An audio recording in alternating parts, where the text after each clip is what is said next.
Luar biasa pujian penyembahan yang dibawakan oleh teman-teman saya dari Indonesia Harvest Church Medan.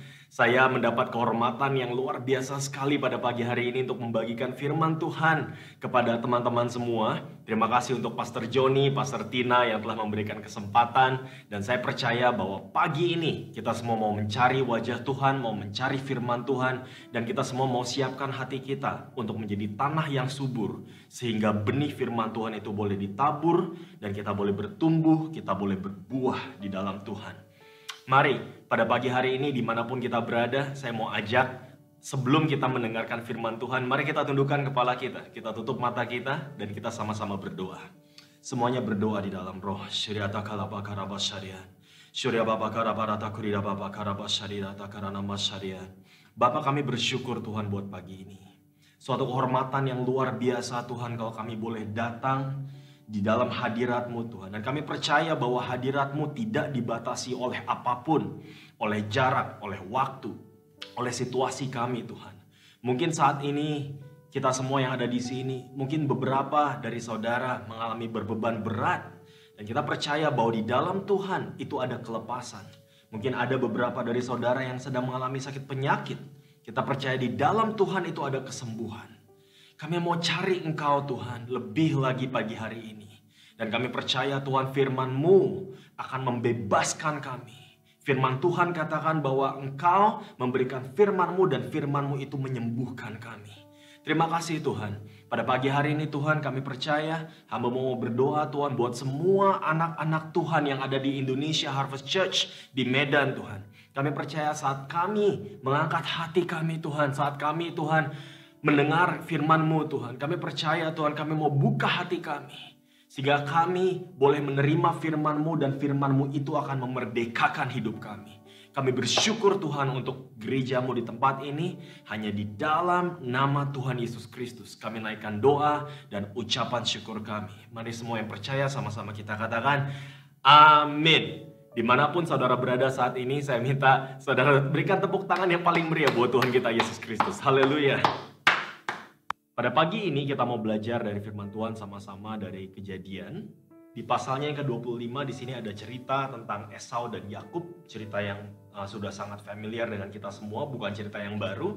Dan saya percaya ada satu pesan Tuhan yang Tuhan mau bagikan pada pagi hari ini. Kejadian pasal 25. Lalu bertambah besarlah kedua anak itu. Esau menjadi seorang yang pandai berburu, seorang yang suka tinggal di padang, tetapi Yakub adalah seorang yang tenang, yang suka tinggal di kemah. Ishak sayang kepada Esau sebab ia suka makan daging buruan, tetapi Ribka kasih kepada Yakub.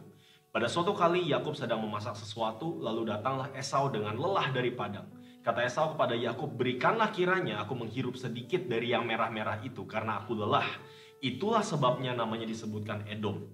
Tetapi kata Yakub, jualah dahulu kepadaku hak kesulunganmu. Saud Esau, sebentar lagi aku akan mati. Apakah gunanya bagiku hak kesulungan itu? Kata Yakub, bersumpahlah dahulu kepadaku. Maka bersumpahlah ia kepada Yakub dan dijualnyalah hak kesulungannya kepadanya. Lalu Yakub memberikan roti dan masakan kacang merah itu kepada Esau. Ia makan dan minum lalu berdiri dan pergi. Demikianlah Alkitab katakan apa?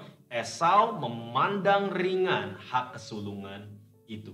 Saudara, Alkitab dengan jelas mengkontraskan dua kakak beradik ini, saudara. Kakaknya yang bernama Esau dikatakan ia seorang yang pandai berburu, ia seorang yang sangat berani. Ada Alkitab terjemahan lain katakan dia seorang yang maskulin, saudara. Dia seorang yang sangat bisa diandalkan. Nah, saya percaya orang tua itu sangat senang punya anak seperti ini ya, karena kalau dia keluar dari rumah, dia di luar sana itu bisa diandalkan. Ya, dia sangat jago seperti itu, jago dalam segala hal. Saudara, kalau bahasa zaman now itu katanya dia anak yang gaul. Tapi kalau Yakub itu adalah seorang yang tenang, yang suka tinggal di kemah, di rumah. Dengan kata lain dia adalah anak rumahan, dia anak mama gitu, anak kesayangan mama gitu kan. Ya, dan cerita ini adalah cerita di mana dua orang ini dikontraskan. Dikatakan bahwa Esau memandang ringan hak kesulungan itu. Saudara, ini adalah cerita bagaimana dia menjual hak kesulungannya untuk cuma sekedar sup kacang merah yang disiapkan oleh Yakub. Saudara, apa sih hak kesulungan itu? Saudara? Banyak dari kita orang-orang percaya, orang-orang Kristen, saya sering dengar banyak orang katakan, oh hak kesulungan ini berbicara tentang berkat, bicara tentang kedudukan, bicara tentang harta benda, bicara tentang warisan. Saudara, saya mau katakan semua yang disebutkan itu benar, saudara. Bagaimana kalau saya taruh seperti ini? Hak kesulungan ini berbicara tentang hal yang cuma Tuhan yang bisa berikan kepada kita. Sekali lagi saya katakan hak kesulungan ini bicara tentang hal-hal dalam hidup kita yang cuma bisa kita dapatkan dari Tuhan. Saudara, apakah saudara bicara tentang berkat, saudara bicara tentang kesembuhan, saudara bicara tentang kelepasan, bahkan keluargamu di rumah yang saudara punya saat ini, mereka adalah berkat yang Tuhan telah berikan kepada kita semua. Saudara, segala sesuatu yang cuma Tuhan yang bisa berikan kepada kita, itulah hak kesulungan itu. Bagaimana dengan keselamatan kita, saudara? Bagaimana dengan keselamatan kita? Karena cuma Tuhanlah yang bisa berikan itu kepada kita. Kita nggak bisa dapatkan dari siapapun, kita nggak bisa dapatkan dari dunia ini. Apapun yang cuma kita bisa dapatkan dari Tuhan. Itulah hak kesulungan itu. Saudara, seringkali kasusnya itu seperti ini. Kita semua berdoa minta sesuatu dari Tuhan, ketika Tuhan berikan, kemudian kita lupa, kita abaikan itu, saudara. Saya kasih contoh. Kalau kita berdoa untuk kesembuhan atas sakit penyakit kita, kemudian Tuhan berikan kesembuhan itu, saudara bisa lupakan itu, saudara. Dan pada akhirnya saudara pandang rendah kesembuhan itu. Saudara katakan mungkin itu cuma kebetulan. Saudara pikir baik-baik, Esau itu memandang ringan hak kesulungan yang Tuhan sudah berikan kepada dia. Saudara, saya punya teman rajin sekali beribadah, rajin sekali datang komsel, berdoa kepada Tuhan minta jodoh. Begitu dikasih jodoh, mereka menikah dan akhirnya hilang dari gereja, saudara. Ya, karena kita semua itu nggak sadar ketika Tuhan itu memberikan jawaban atas doa-doa kita. Dan pada akhirnya kita pandang rendah jawaban doa itu. Di Ibrani pasal kedua ada ayat seperti ini, saudara, di mana ayat ketiga kalau saudara lihat, bagaimanakah kita akan luput kalau kita menyia-nyiakan keselamatan yang sebesar itu. Ketika keselamatan itu diberikan kepada kita, saudara. Saudara bayangkan, banyak dari kita itu yang berpikir bahwa ayat ini itu diberikan kepada orang-orang yang belum percaya untuk mereka itu mengerti tentang keselamatan. Tapi saya mau kasih tahu, saudara, banyak ahli Alkitab itu percaya bahwa yang menulis kitab Ibrani adalah Rasul Paulus sendiri. Dan Rasul Paulus menuliskan kitab Ibrani. Kenapa namanya Ibrani? Karena kitab ini ditujukan kepada orang-orang Yahudi yang sudah percaya kepada Yesus Kristus pada saat itu. Di mana mereka itu berbicara dalam bahasa Ibrani, makanya disebut kitab Ibrani. Saudara, dengan kata lain seperti ini, kalau kitab ini ditujukan kepada kita orang percaya, kenapa sih Rasul Paulus harus menyebut tentang keselamatan? Kenapa? Karena banyak orang percaya seperti saudara dan saya itu yang menyia-nyiakan keselamatan yang Tuhan sudah berikan.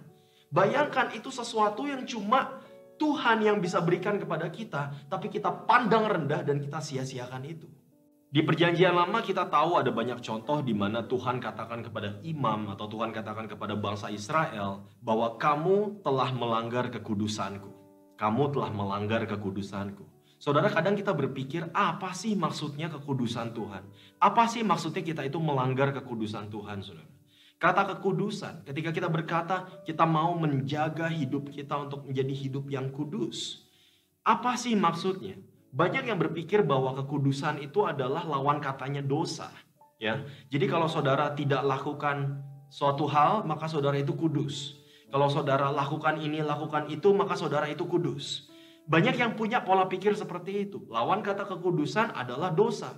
Saya mau kasih tahu saudara, di Kejadian pasalnya yang pertama, ketika selesai menciptakan langit, bumi, dan segala isinya, Alkitab katakan bahwa Tuhan itu menguduskan hari ketujuh. Nah, apa maksudnya waktu dia kuduskan hari ketujuh? Apakah ada hubungannya dengan dosa? Saya mau kasih tahu saudara bahwa dosa itu baru muncul di Kejadian pasal yang ketiga. Sedangkan ini sebelum ada yang namanya konsep dosa.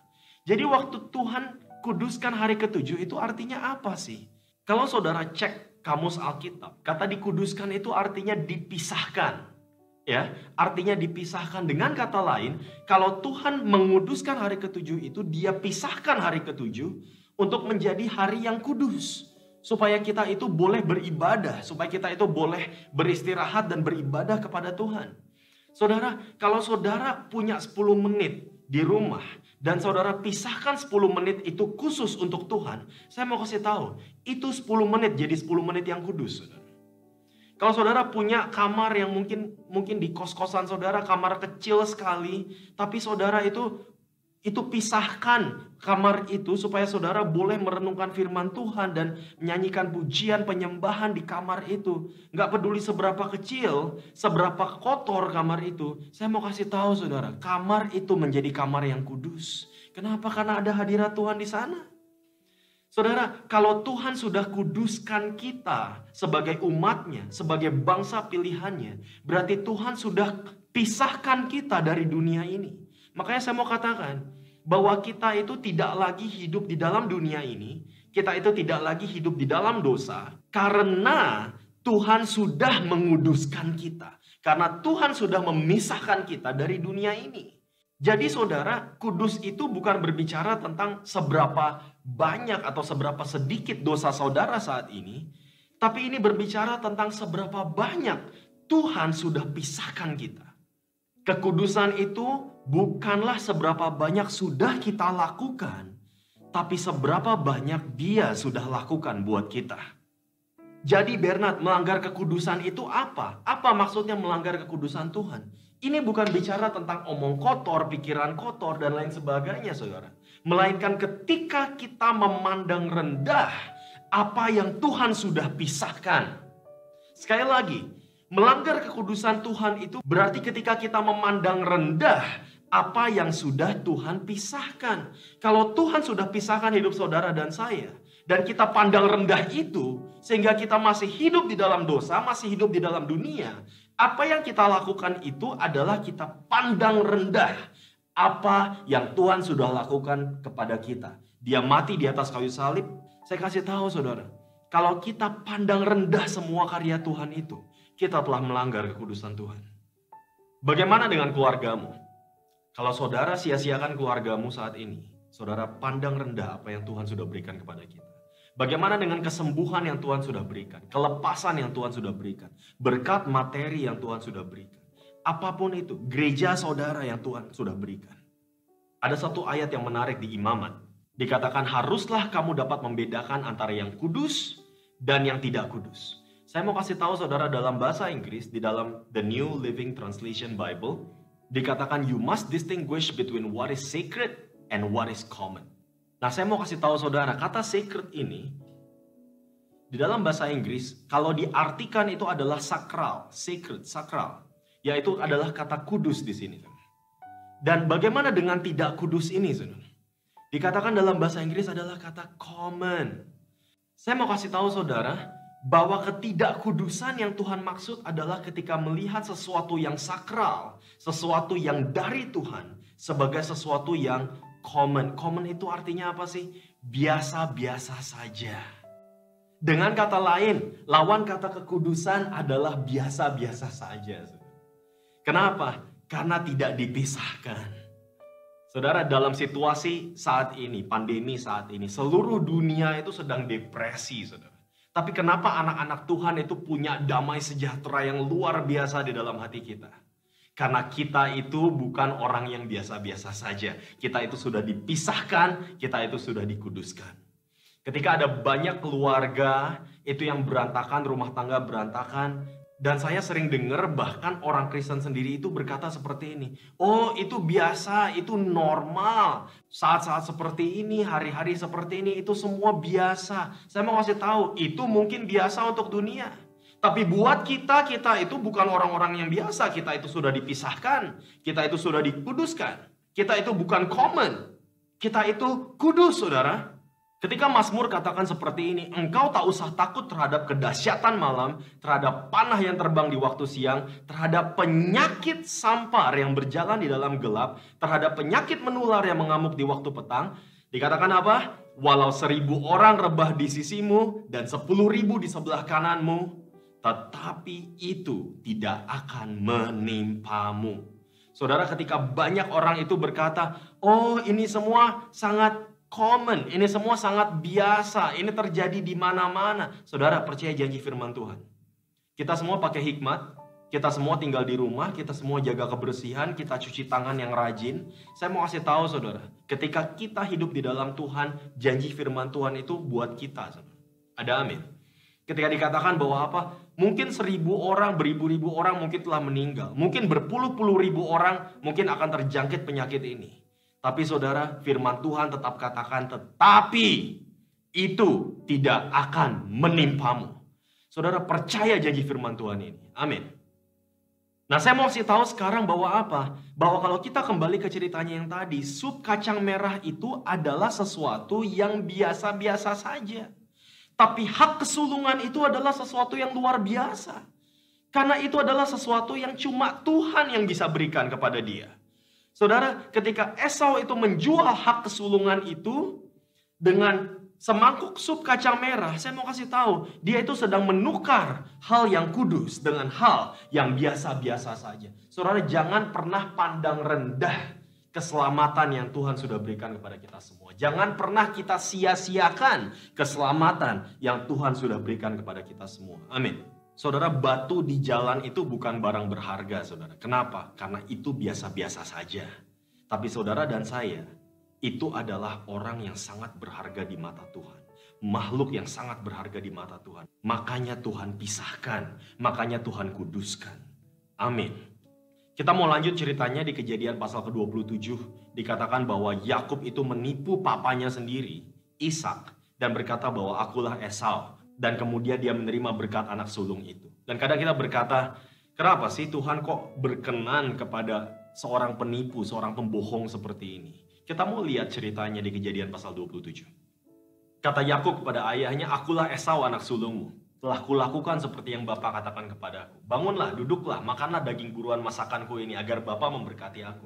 Lalu Ishak berkata kepada anaknya itu, wah cepat juga ya gitu kan.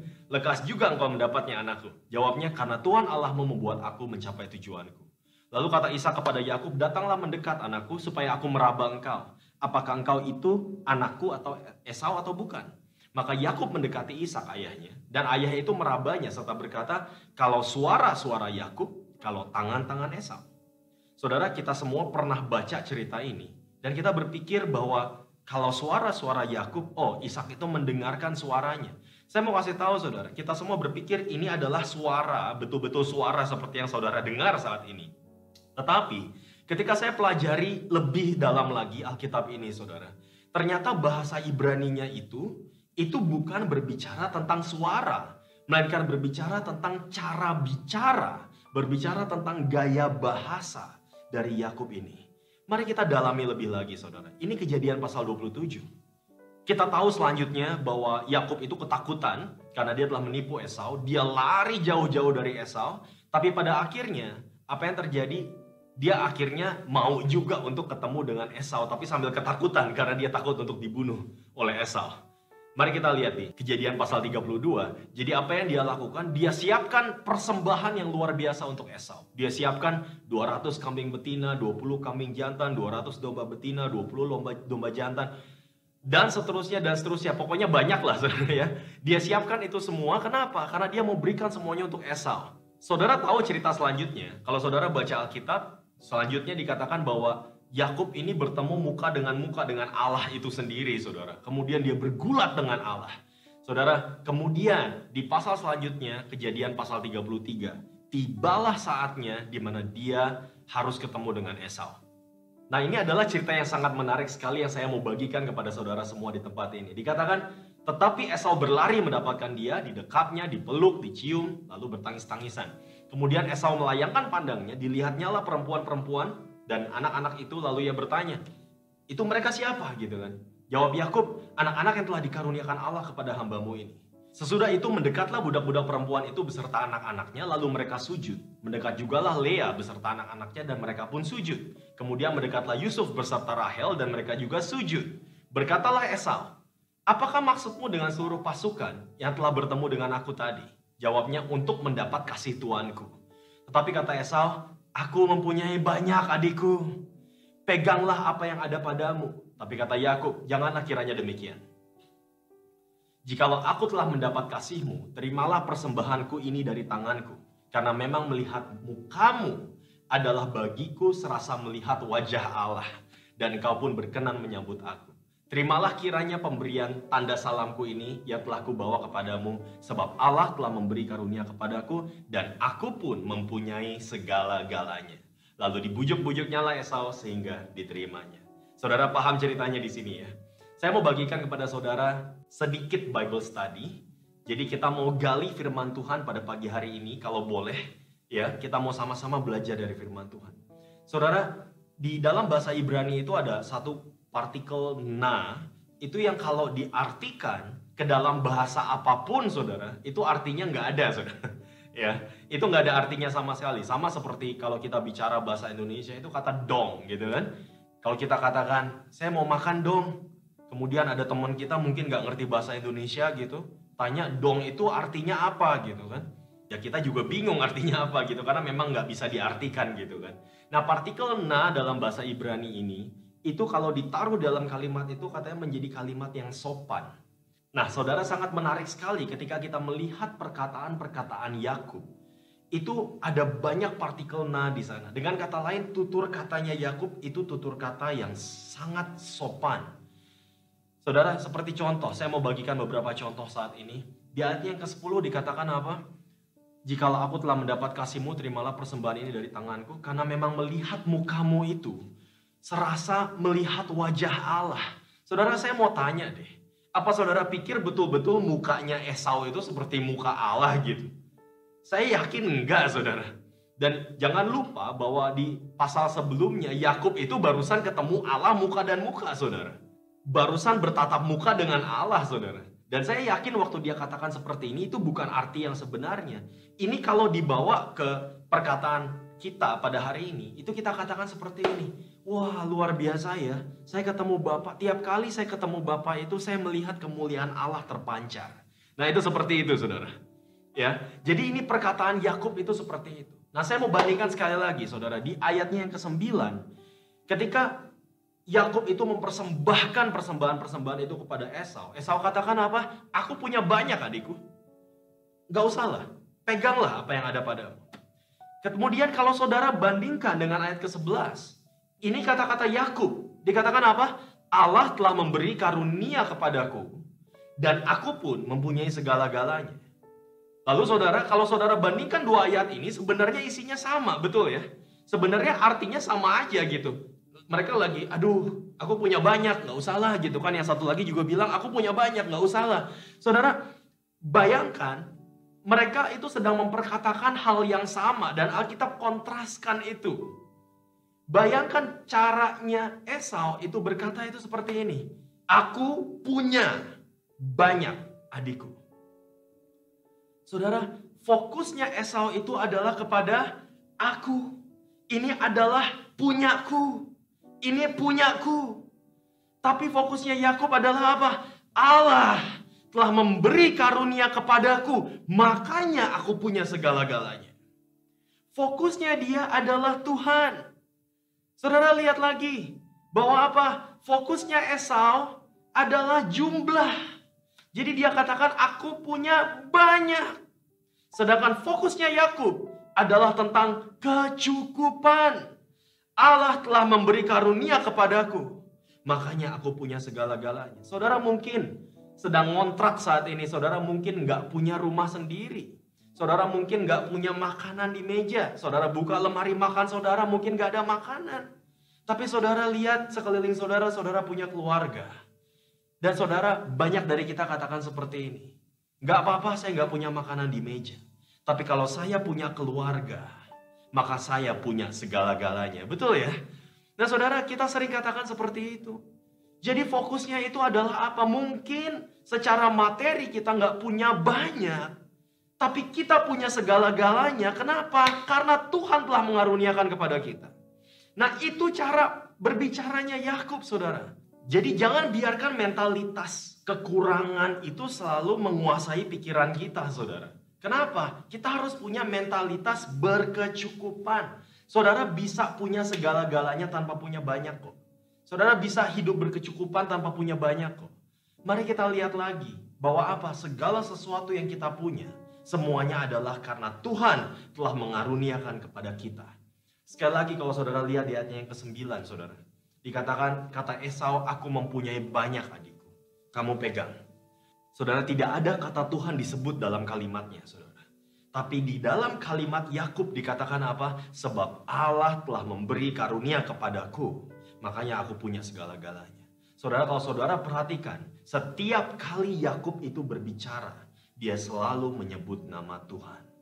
Dikatakan di ayatnya yang kelima, Esau itu melihat ada banyak perempuan-perempuan dan anak-anak itu. Dan Esau katakan, siapa ini mereka? Yakub bukan cuma berkata, oh mereka ini anak-anakku, kelar. Tapi Yakub katakan apa? Anak-anak yang telah dikaruniakan Allah kepada hambamu ini. Saya nggak tahu seberapa banyak dari kita di tempat ini yang sering berpikir bahwa segala sesuatu yang kita punya itu adalah kita punya. Ataukah kita itu berpikir bahwa segala sesuatu yang kita punya itu semua karena Allah telah mengaruniakannya kepada kita. Ada amin. Saya mau kasih tahu bahwa nama Tuhan itu selalu disebut hampir di semua kalimat yang keluar dari mulut Yakub. Yakub itu selalu berkata, ini adalah karunia Tuhan buatku. Ini adalah karunia Tuhan buatku. Ini adalah karunia Tuhan buatku. Mungkin sebagai contoh, ada banyak teman-teman saya yang kalau melihat anak-anak saya, saudara, mereka berkata, wah Bernard, kamu ini untung banget ya, kamu ini beruntung. Saya tanya, oh kenapa? Itu karena anak-anaknya nggak nakal, anak-anaknya baik-baik. Saudara, kadang itu saya merasa tergoda untuk berpikir bahwa apa? Oh, anak-anaknya baik-baik karena didikan papanya gitu kan. Karena papanya itu luar biasa, karena saya mendidik mereka dan seterusnya. Tapi kemudian Roh Kudus ingatkan saya, jangan lupa, siapa yang memberikan anak-anak ini kepadamu? Kalau memang anak-anak itu anak-anak yang baik, saudara mengucap syukur kepada Tuhan. Kenapa? Karena Tuhanlah yang telah mengaruniakan anak-anak yang baik itu dalam kehidupan kita. Atau mungkin saudara pernah memimpin pujian di atas mimbar, dan kemudian ada teman saudara yang datang dan mengatakan, wah suaramu sangat diurapi, itu pujian penyembahan yang luar biasa. Apa yang kita pikirkan? Apa yang kemudian kita katakan? Apakah kita akan katakan, oh ya memang suaraku itu diurapi. Oh memang aku itu diurapi. Memang aku ini pemimpin pujian yang luar biasa. Ataukah kita akan berkata, semua oleh karena anugerah Tuhan. Karena Tuhan telah menganugerahkan kemampuan, urapan, suara untuk memimpin pujian dan penyembahan. Makanya kita bisa lakukan itu semua. Atau bahkan mungkin ada orang yang berkata, wah gerejamu Indonesia Harvest Church ini gereja yang sangat luar biasa. Saya setiap kali hari Minggu itu kalau ngelihat, wah pujian penyembahannya di gereja ini tuh luar biasa sekali. Luar biasa sekali. Bahkan untuk saat-saat ibadah online saat ini, saudara, saya bisa lihat bahwa apa? Bahwa gereja Tuhan di tempat ini itu selalu melakukan segala sesuatu dengan sepenuh hati. Dari pujiannya, dari penyembahannya, semuanya dari awal sampai akhir.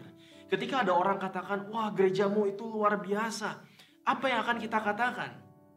Apakah kita akan berpikir, ya memang gereja kita itu luar biasa, karena saya luar biasa. Oh karena memang jemaatnya itu luar biasa. Oh karena memang pemimpin pujian kita luar biasa. Karena memang pemain-pemain musiknya luar biasa. Ataukah kita akan berkata, bukan dengan kekuatan kita, bukan dengan kegagahan kita, melainkan semuanya oleh karena Roh Tuhan. Itu firman Tuhan, saudara. Itu Zakaria 4 ayat 6. Kita akan katakan bahwa apa? Bahwa semua oleh karena Tuhan sudah menganugerahkannya kepada kita. Gereja ini bukankah itu adalah anugerah Tuhan buat kita semua? Ada amin. Bagaimana kalau kita lihat anak-anak kita, saudara? Kadang saya ngelihat kalau ada di dalam berita, itu ada namanya child abuse, gitu kan. Orang tua itu sering kali mukulin, namparin anaknya gitu kan, child abuse. Dan kemudian kalau ditanya, kamu kenapa seperti itu gitu kan. Orang tua ini kadang selalu berkata, lah ini kan anak-anak saya. Saya mau apain juga terserah saya dong. Ini kan urusan saya gitu kan, ini kan urusan rumah tangga saya. Ini kan anak punya saya. Saudara, saya mau kasih tahu. Kalau kita punya mentalitas bahwa anak ini itu adalah anak yang Tuhan sudah karuniakan kepada kita. saya mau kasih tahu bahwa cara kita membesarkan anak aja itu berbeda kok. Cara kita melihat anak-anak kita itu berbeda kok. Kalau saudara berpikir bahwa bahwa keuangan kita yang kita punya saat ini itu adalah kasih karunia dari Tuhan, adalah anugerah dari Tuhan, maka cara kita mengelola keuangan kita pun berbeda kok. Kalau saudara melihat tubuh kita ini sebagai bait Roh Kudus, sebagai sesuatu yang dikasih karuniakan oleh Tuhan kepada kita, cara kita merawat tubuh kita ini juga berbeda kok. Ya, kenapa? Karena kita akan melihat bahwa hidup ini bukanlah kita lagi. Gitu. Kalau ketika kita melihat keuangan kita melihat ini bukan lagi punya kita. Melainkan ini adalah milik Allah yang dipercayakan kepada kita. Saudara, bisa atau enggak kita melihat segala sesuatu yang Tuhan sudah berikan kepada kita itu sebagai sesuatu yang dipisahkan, sebagai sesuatu yang kudus, sehingga kita tidak melihatnya itu sebagai sesuatu yang common, sebagai sesuatu yang biasa-biasa saja. Bagaimana dengan pekerjaanmu di kantor? Ya kan? Banyak seringkali ketika orang melihat, wah kamu pekerjaannya luar biasa, kemudian dapat pujian dari bos kita gitu kan. Dapat pujian, dikatakan, wah sini saya kasih kamu promosi, saya kasih kamu bonus. Kemudian apa yang kita pikirkan, apa yang kita katakan kepada diri kita? Oh ya, karena memang saya luar biasa. Karena saya ini hebat, karena saya ini sangat terampil, saya ini ahli. Atau saudara akan berkata, karena ini semua dikasih karuniakan Tuhan buat kita semua. Mulai hari ini saya mau ajak untuk kita semua melihat keuangan kita, keluarga kita, anak-anak kita, orang tua kita. Siapapun itu yang Tuhan sudah berikan ke dalam hidup kita. Mari kita lihat dengan kacamata yang berbeda, saudara. Bukan lagi punya kita, melainkan itu dikaruniakan Tuhan kepada kita. Amin. Nah saudara, saya mau katakan bahwa ini adalah masalahnya ketika Esau itu menjual hak kesulungannya kepada Yakub. Dia katakan apa? Apakah gunanya bagiku hak kesulungan itu? Saudara, karena di pikirannya hak kesulungan itu adalah punyanya sendiri. Dia nggak peduli siapa yang memberikan. Dia nggak peduli bahwa itu adalah karunia yang Tuhan sudah berikan. Makanya dikatakan apa? Esau memandang ringan hak kesulungan itu. Nah saudara, dengan pengertian seperti ini, saya mau bawa saudara kembali ke Kejadian pasalnya yang ke-27. Dikatakan Yakub kemudian datang kepada Ishak, papanya. Dan papanya bilang, kamu siapa? Akulah Esau. Aku sudah berburu, aku sudah masak. Ini silakan makan, Pak. Lalu Ishak berkata, oh cepat juga ya kamu. Apa jawab Yakub, saudara? Yakub katakan seperti ini, karena Tuhan Allahmu membuat aku mencapai tujuanku. Apa yang dia katakan? Dia bukan katakan, karena memang aku ini jago berburu, karena memang aku ini hebat, karena memang aku ini luar biasa. Tapi dia katakan karena Tuhan yang telah membuat aku mencapai tujuanku. Lalu kata Ishak kepada Yakub apa? Kalau suara Yakub, kalau tangan Esau. Dengan kata lain, apa yang Ishak katakan adalah seperti ini. Gaya bicaramu itu tidak seperti gaya bicaranya Esau. Karena Esau itu nggak akan menyebut nama Tuhan. Karena Esau itu nggak akan berkata seperti itu. Tapi gaya bicaramu itu adalah gaya bicaranya Yakub. Kenapa? Karena engkau selalu menyebut nama Tuhan. Karena di dalam hatimu Tuhanlah yang pertama. Saudara, pada pagi hari ini mungkin saudara melihat kehidupan saudara, melihat diri saudara itu penuh dengan kelemahan, penuh dengan dosa, penuh dengan kesalahan, penuh dengan kebiasaan-kebiasaan buruk.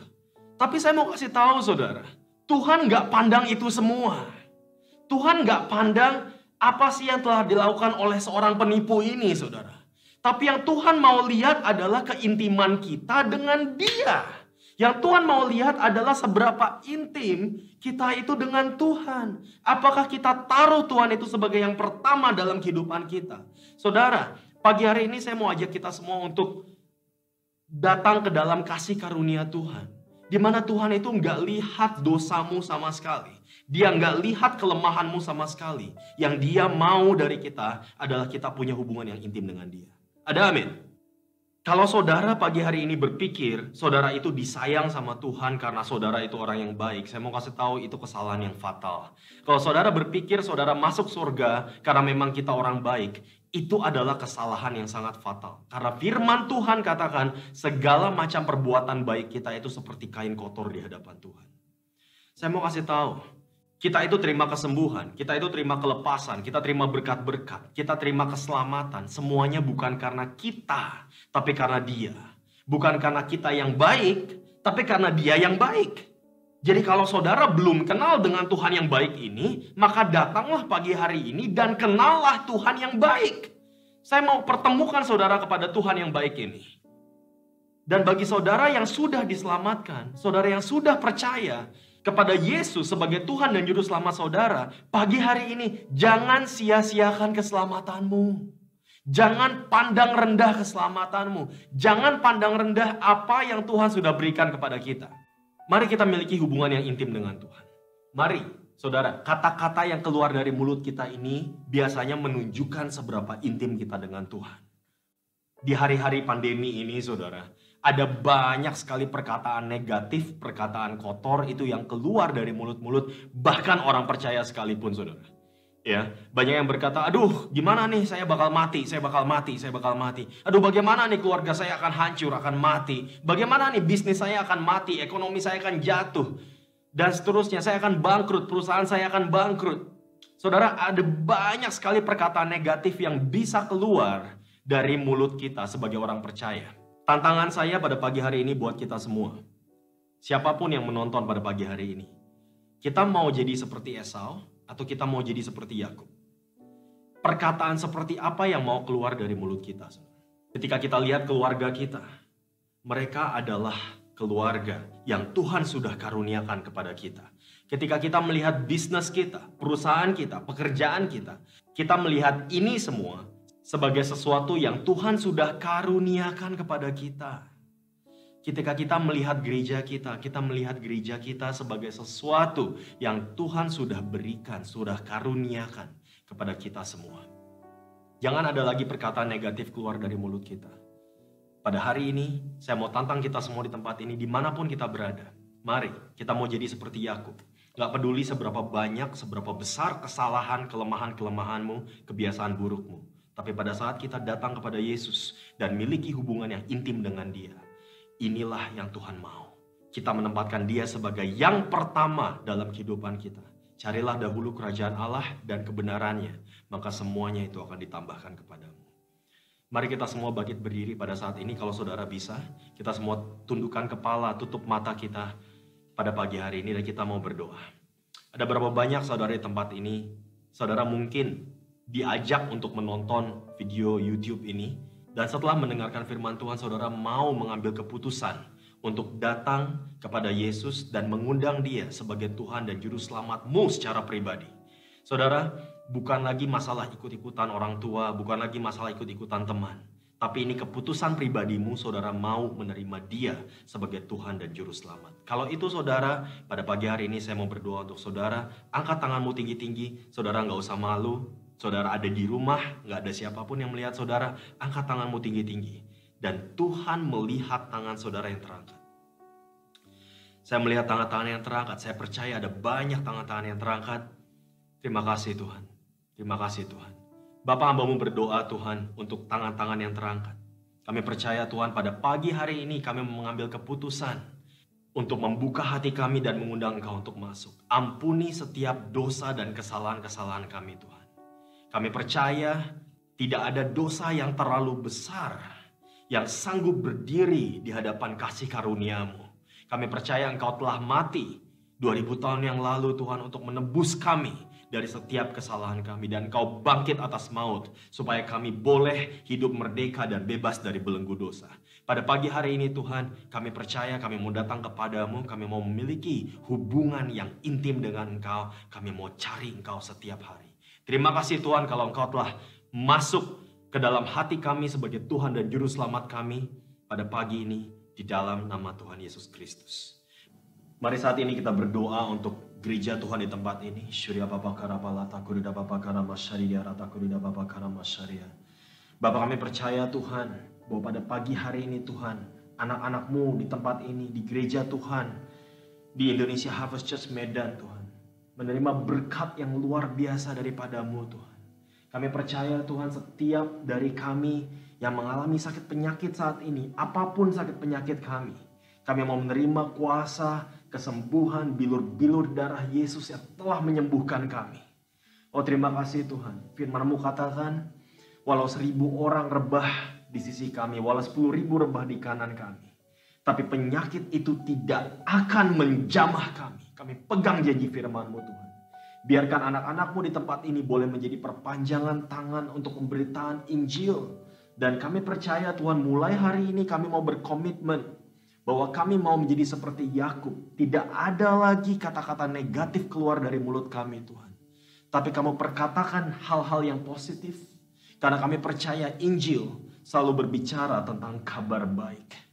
Dan kami percaya Tuhan, pada pagi hari ini anak-anak-Mu telah menerima berkat daripada Allah Bapa, kasih karunia Tuhan kami Yesus Kristus, dan persekutuan yang indah dengan Allah Roh Kudus yang selalu menyertai kami semua di tempat ini. Hanya di dalam nama Tuhan Yesus Kristus kami naikkan doa dan ucapan syukur kami. Mari semua yang percaya sama-sama kita katakan, amin, amin, amin, amin. Berikan kemuliaan paling meriah buat Tuhan kita Yesus Kristus. Haleluya. Terima kasih saudara semua yang sudah menonton, yang sudah mendengarkan firman Tuhan. Saya percaya bahwa pada pagi hari ini saudara semua telah diberkati. Sampai ketemu di Medan. Tuhan Yesus memberkati. Selamat hari Minggu dan horas.